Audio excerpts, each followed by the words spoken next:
Salut, c'est Camille. Vous êtes nombreux à m'avoir demandé s'il existait un moyen de soutenir Crimes oubliés.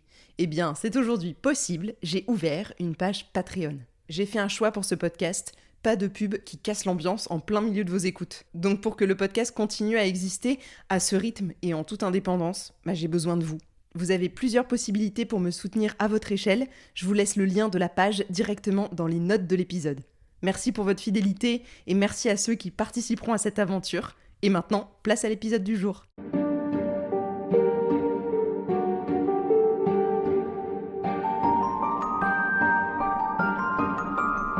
Nous sommes fin juin 1767. Le calme reste trompeur dans les montagnes du Gévaudan, mais l'espoir renaît. Il y a quelques jours à peine, Jean Chastel abat une créature dans la forêt de la Thénazère. Une bête énorme, mystérieuse, terrassée d'un seul tir. Depuis, silence, aucun mort, aucune attaque. Pourtant, ce n'est pas la première fois qu'on croit que l'histoire est terminée. En septembre 1765, la cour royale se hâte déjà de clore l'affaire à grand renfort de cérémonial. À Sainte-Marie-des-Chazes, François-Antoine de Beauterne abat un grand loup, l'expose, le mesure, le dissèque, l'expédie à Versailles et le présente au roi. Ça, vous vous en souvenez. Toute l'opération est médiatisée jusqu'au moindre détail. On fait même graver l'animal pour illustrer les journaux. Mais on se souvient aussi de la suite. Les meurtres continuent et les incohérences aussi. Je suis Camille Debreuil et je vous raconte aujourd'hui l'imposture de Sainte-Marie-des-Chazes.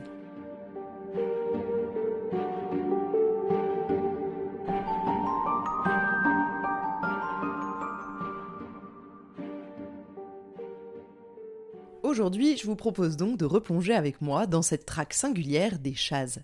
Une chasse entourée d'ombres et de contradictions que nombre d'historiens qualifient désormais tout simplement d'imposture.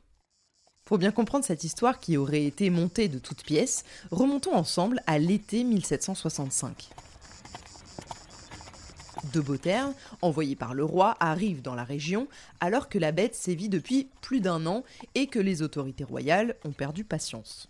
Souvenez-vous, on dépêche d'abord les frères d'Enval, deux louvetiers de renom venus de Normandie, sans résultat. On décide alors de jouer la carte royale, envoyer un homme du roi, armé de moyens, d'autorité et de prestige. François-Antoine de Beauterne n'est pas n'importe qui, porte-arquebuse du roi, et à sa manière, c'est un homme de théâtre. Il sait se mettre en scène, en tout cas, il a l'habitude des entourloupes de la cour et des manigances. À peine installé, de Beauterne déploie tout son attirail. Tentes, équipage, domestiques, intendants. Il érige un campement à Saugues, puis à Paulac, puis à Saint-Flour. Il se déplace, repère, interroge. Mais surtout, il communique. Chaque étape paraît dans la presse.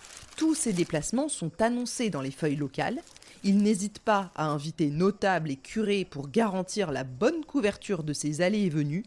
Et chaque battue est claironnée haut et fort, décrite en détail, puis commentée. En fait, sa gestion de la traque mêle semblant de chasse, diplomatie locale et véritable marketing royal. Pendant 3 jours fin septembre, de Beauterne tient ses hommes prêts. 18 septembre, midi.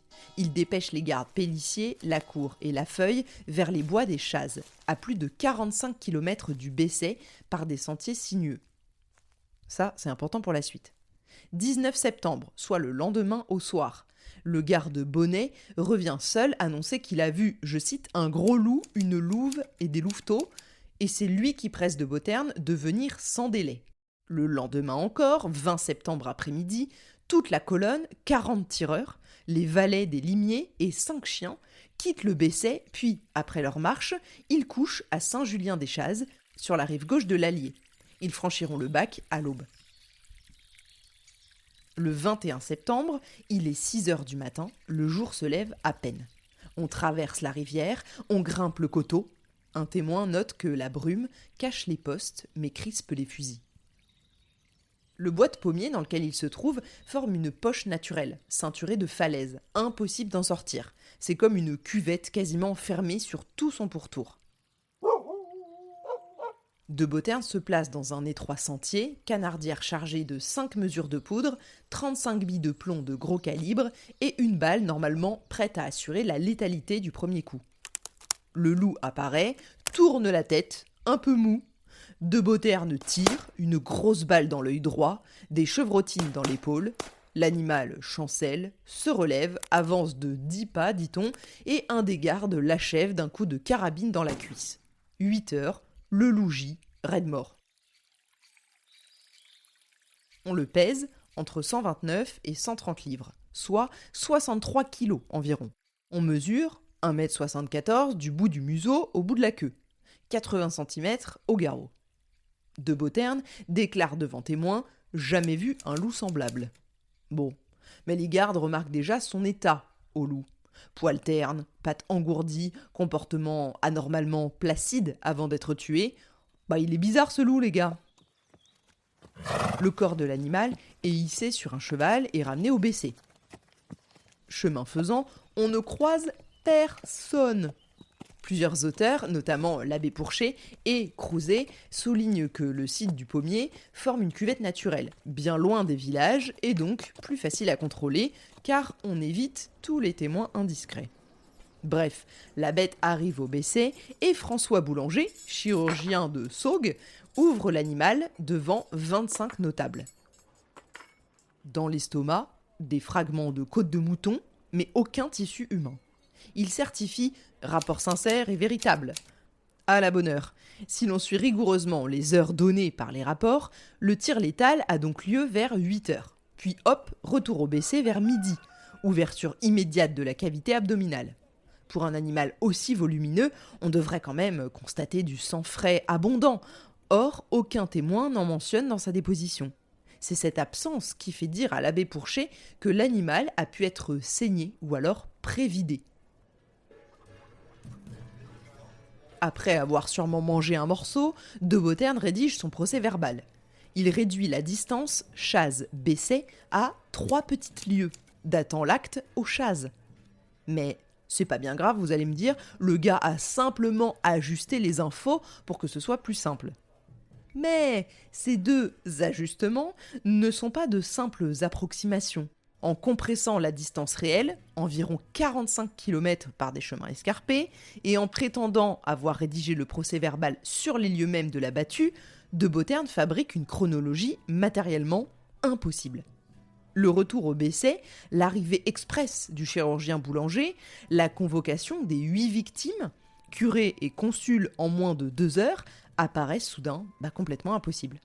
Dater le document au Chaz masque surtout un fait avéré par la lettre d'Étienne Lafont, qui date du 29 septembre 1765. Le cadavre est transporté au bessé, où se tiennent autopsie et signature. Ces falsifications visent donc à effacer sûrement le transfert du corps, à gommer la logistique préparée d'avance et à cacher la mise en scène dont toute l'expédition porte la marque. Il omet également toutes les étapes du 20 septembre et des jours précédents dans son rapport. Les témoins dont je vous ai parlé à l'instant, qui sont venus identifier la bête, étaient complètement illettrés, donc ils signaient d'une croix. Les curés de Paullac et Venteuge paraphaient pour eux. Et donc ces 8 victimes de la bête, soi-disant, identifient le loup. Dans le lot, il y a Marie-Jeanne et Thérèse Vallet, dont l'attaque date du 11 août 1765. Puis un certain Jean-Pierre Lourd et Marie Trincard. Puis Guillaume et Jean-Baptiste Bergougnoux, Pierre Vidal et Jeanne Mercier. Si ces noms ne vous disent rien, c'est parce que 6 d'entre eux n'apparaissent dans aucun autre document que celui de De Beauterne. Il n'existe donc aucune archive et aucune attaque sur ces fantômes n'a jamais été attestée. Seule Marie-Jeanne Vallet existe et hésite avec un petit « oui, je suis pas sûre où je l'ai frappé la bête ». En début d'après-midi, ce 21 septembre, le fils de Beauterne part vers Clermont-Ferrand avec le cadavre empaillé grossièrement de paille et d'herbe pour la tenir en forme. Il doit montrer la bête à l'intendant d'Auvergne, puis laisser son père filer avec à Versailles pour recevoir les honneurs. Tout dans cette journée respire la mise en scène. Le bois est un cul-de-sac, la bête hagarde ne tente aucune fuite, l'autopsie tarde assez pour qu'on puisse truquer ou nettoyer, aucune traînée de sang, aucune morsure de chien, pas de lutte. Bref, l'historien Abel Chevalet conclut un peu amèrement, je cite, « On annonce la mort du loup avant même de l'avoir tiré ». Le scénario semble réglé comme un ballet, bien loin du récit officiel. Le comportement de Beauterne soulève lui aussi des questions. Ils ne se contentent pas de transporter l'animal, il le fait carrément empailler, comme pour protéger sa victoire de la nécrose. Puis, on l'emmène à Versailles, on présente la dépouille au roi et on la fait disséquer, loin des lieux d'attaque, dans un contexte totalement contrôlé, qu'aucun témoin gênant ne vient perturber. Personne ou presque n'accède au corps du loup, tout passe par de Beauterne et son équipe. La véritable autopsie n'a lieu qu'au Bessay, le jour de la tuerie. Ce rapport éveille immédiatement la méfiance. Tête énorme, croc impressionnant, queue touffue, un loup quoi. Mais drôlement étrange. Trop gros, trop long, trop massif. On parle rapidement d'hybride, donc entre deux espèces, ou de croisement métis peut-être même, donc entre deux races différentes.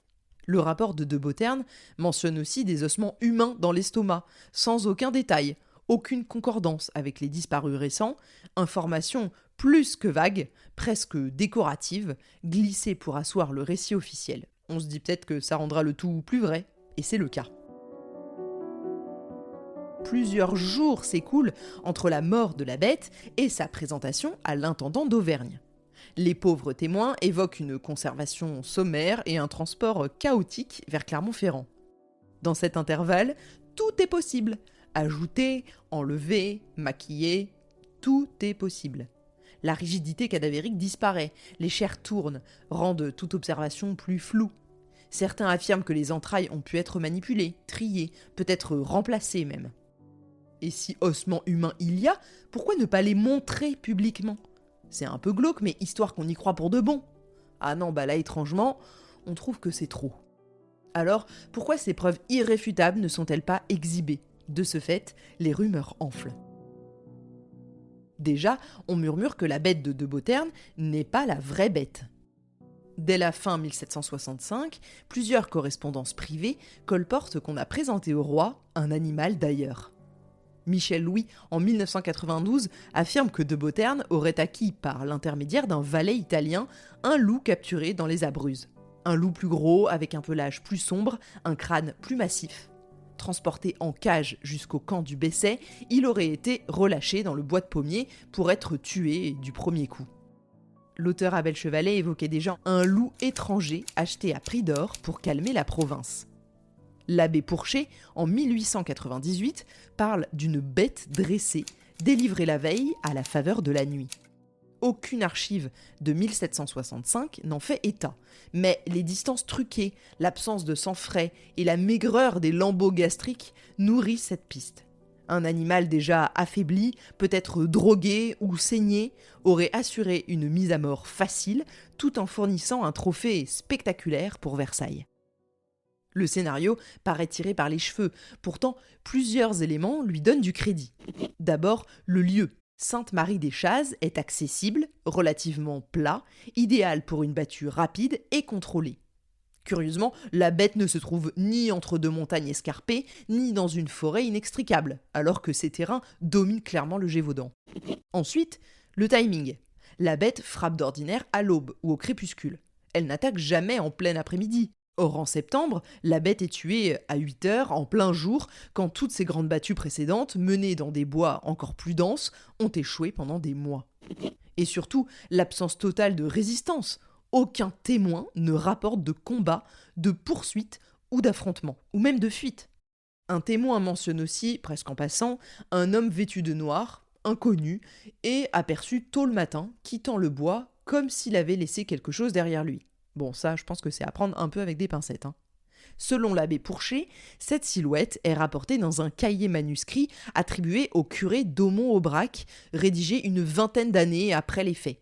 Aucun registre officiel de 1765 ne confirme cette présence, mais l'abbé Pourchet reste quand même la plus ancienne source de l'anecdote. Donc vous faites ce que vous voulez de tout ça. Abel Chevalet, Guy Crouzet en 92 et Michel Louis la même année reprennent tous cette anecdote, mais toujours d'après Pourchet, donc sans document en primaire supplémentaire. Autrement dit, la silhouette furtive relève plus de la tradition orale que des archives, ce qui alimente encore un peu plus le doute autour de cette chasse. Rien n'est confirmé, mais l'ombre du mensonge plane et les questions restent. Pourquoi tant de précipitation pour clore l'affaire ? Pourquoi cette mise en scène spectaculaire ? Et surtout, à qui profite-t-elle ? Dans l'histoire de la bête du Gévaudan, on traque aussi des intérêts. Ceux de la cour, ceux des intendants, des notables, qui veulent éviter la panique, d'un roi en quête de victoire symbolique. Peut-être que cette bête, celle qu'on drape de mystère, d'ombre et de sang, n'est qu'un écran de fumée, un récit à contrôler, une peur à canaliser et une affaire à boucler. Le Gévaudan, pourtant, n'en a pas fini. 2 ans plus tard, une autre balle donc part.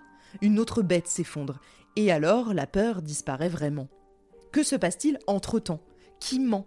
Qui sait ? Et qui a intérêt à taire certaines vérités ? Merci d'avoir écouté ce 7e épisode de la saga de l'été. On se retrouve bientôt pour explorer ensemble la suite. Si vous aimez Crimes oubliés, n'hésitez pas à me rejoindre sur Patreon où je partage les coulisses du podcast. Je vous mets le lien dans les notes de cet épisode. Merci à ceux qui me soutiennent et me soutiendront. Comme toujours, je vous invite cet été à partager le podcast un maximum autour de vous et taguez-moi sur Instagram si vous partagez les épisodes, ça me fait toujours super plaisir. Et puis moi, je vous dis à très vite.